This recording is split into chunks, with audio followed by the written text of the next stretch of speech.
मेरे पीछे air cooler पड़ा हुआ है, ठीक है। तो इसके ऊपर मैं अभी रिव्यू देने वाला हूँ, थोड़ा सा आपको दिखा भी देता हूँ। एयर कूलर के अंदर देखें जो इसके व्यूज़ हैं, जिस हिसाब से इसको फंक्शनल किया जाता है, तो वो सारी की सारी डिटेल देखें। बहुत सारे लोग जो इस्तेमाल कर रहे हैं उन लोगों को तो इसके बारे में नॉलेज वैसे ही है, ठीक है। एयर कंडीशन हो, स्प्लिट एसी हो, या आपके पास इन्वर्टर एसी हो, रेफ्रिजरेटर हो, उन तमाम चीज़ों के बारे में हम ट्यूटोरियल अपने चैनल पे लाते रहते हैं। तो सबसे पहले आपने सब्सक्राइब कर लेना है अभी और वीडियो को लाइक किए बगैर नहीं जाना। जिस हिसाब से इसको फंक्शनल किया जाता है तो वो सारी की सारी डिटेल देखें। बहुत सारे लोग जो इस्तेमाल कर रहे हैं उन लोगों को तो इसके बारे में नॉलेज वैसे ही है, ठीक है। लेकिन जो हमारे नए व्यूवर्स हैं, जो बिगनर्स हैं, जिन्होंने इस्तेमाल नहीं किया, तो इसकी इंपॉर्टेंस और इसके बारे में इंफॉर्मेशन मैं उन लोगों को दे देता हूं कि अगर इन फ्यूचर आप परचेज़ करने वाले हैं या आपने प्लान किया है लेने के लिए, तो इसके फंक्शन के बारे में मैं आपको गाइड कर दूंगा साथ साथ मैं आपको बता दूंगा इसकी सर्विसेज वगैरह कैसे करनी होती है। बेसिकली एक एयर कंडीशन की तरह भी राइट, लेफ़्ट और बैक साइड से ये एयर लेता है और फ्रंट पे थ्रो करता है।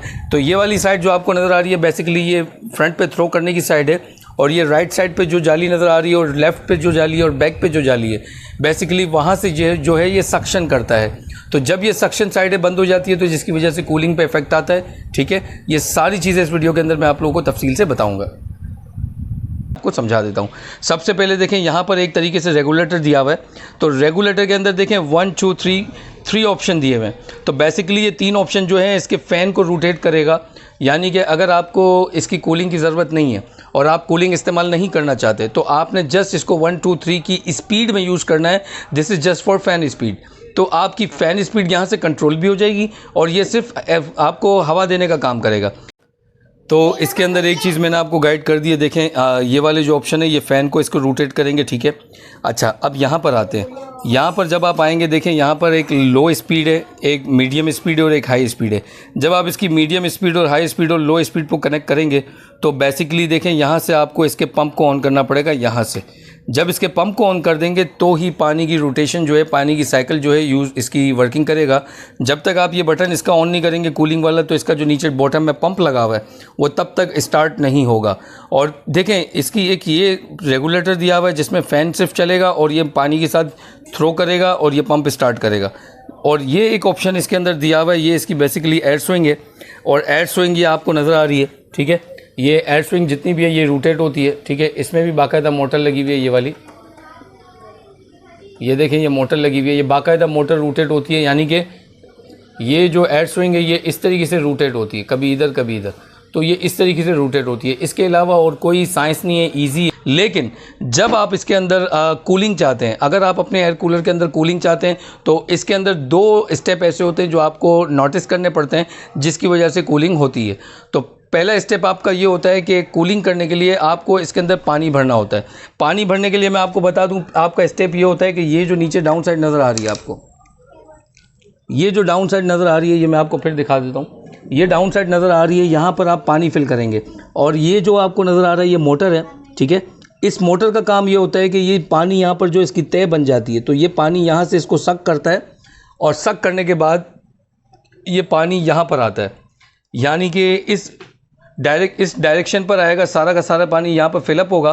और ये जो आपको इसकी लेयर नज़र आ रही है, 4 लेयर यहाँ पर बनी हुई हैं। ये चारों लेयर में से इसकी जो देखें यहाँ पर होल हुए हुए हैं, यहाँ पर होल हुए हुए हैं और इस तरफ भी होल हुए हुए हैं। यानी जहाँ जहाँ इसकी फिन्स कंपनी ने फिक्स की हुई है, तो वहाँ पर यहाँ पर पानी नीचे ड्रम से इसके आएगा, यानी नीचे जो पूरी सेटिंग बनी हुई है वहाँ से पानी यहाँ पर मोटर थ्रो करेगी।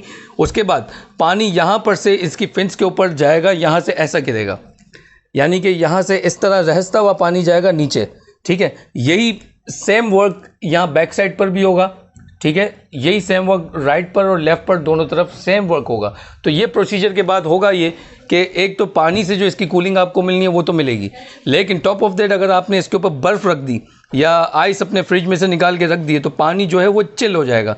जैसे ही पानी चिल होगा तो आपकी जो इसका पंप है पानी को थ्रो आउट करने वाला, यानी इन और आउट जो पानी को थ्रो करता है, वो वाला पंप क्या करेगा, वही ठंडा पानी नीचे भेजेगा जालियों के अंदर और वही पानी नीचे उसके डाउन साइड बॉटम पे जमा होगा और बॉटम से वापस से ये ऊपर चला जाएगा यहाँ पर। और वापस से ये जो साइकिल है वाटर थ्रोइंग का जो साइकिल है ये इस तरीके से रोटेशन करेगा। तो जैसे जैसे रोटेट करेगा और यहाँ से पानी बार बार इसकी फिन्स में जाएगा और फिर यहाँ पर जमा होगा और आपने बर्फ़ भी रखी होगी तो पानी जो है वो चिल करता हुआ जाएगा। इट्स मीन आपको कूलिंग जो एयर कंडीशन की होती है वैसी की वैसी ही कूलिंग यहाँ से आपको मिलने वाली है।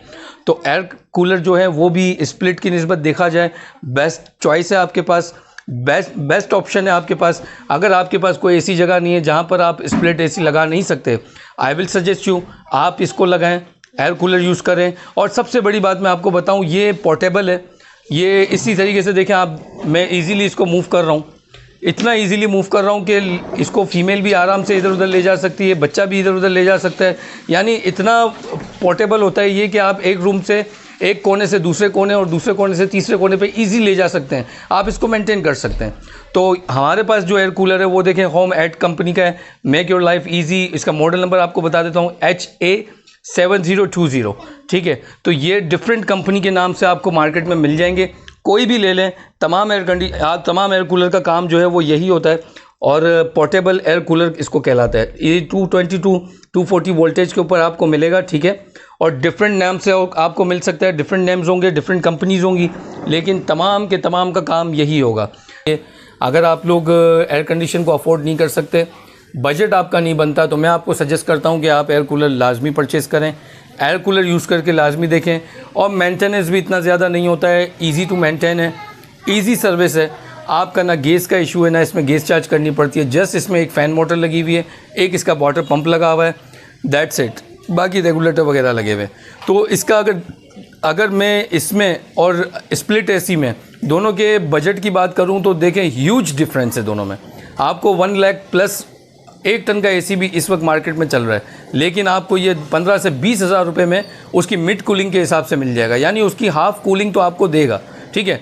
सम टाइम ऐसा होता है कि अगर आपने बर्फ़ इसमें डाली है तो उसकी कूलिंग इतनी टफ होती है कि वो आपको बाकायदा ठंड लगती है, ठीक है। होप वीडियो आप लोगों को बहुत पसंद आएगी। हमारी वीडियो को लाजमी शेयर करें, हमें टिकटॉक पर, इंस्टाग्राम पर, फेसबुक पर और यूट्यूब पर लाजमी फॉलो करें। प्रॉपर तरीके से इसको कूलिंग पे किस तरह लेके जाना है, प्रॉपर तरीके से इसका क्या यूजेज है, आप वो सब कर सकेंगे। फिर भी अगर कोई बात आपको समझ नहीं आ रही, जस्ट कमेंट करें, हम आपको लाजमी रिप्लाई करेंगे। और इस एयर कूलर से रिलेटेड, क्या होम अप्लायंसेस से रिलेटेड कुछ भी अगर आप लोगों को सीखना हो, जस्ट हमें कमेंट करके बताएं कि किस टॉपिक पर आपको वीडियो चाहिए, हम आप लोगों के लिए वीडियो बनाएंगे। एयर कंडीशन हो, स्प्लिट एसी हो, या आपके पास इन्वर्टर एसी हो, रेफ्रिजरेटर हो, उन तमाम चीज़ों के बारे में हम ट्यूटोरियल अपने चैनल पे लाते रहते हैं। तो सबसे पहले आपने सब्सक्राइब कर लेना है अभी, और वीडियो को लाइक किए बगैर नहीं जाना, ठीक है। वीडियो लाजमी शेयर करें। मिलते हैं फिर किसी और वीडियो में नए टॉपिक के साथ, तब तक के लिए अल्लाह हाफिज़। अपना बहुत सारा ख्याल रखें। फ़ी अमानिल्लाह।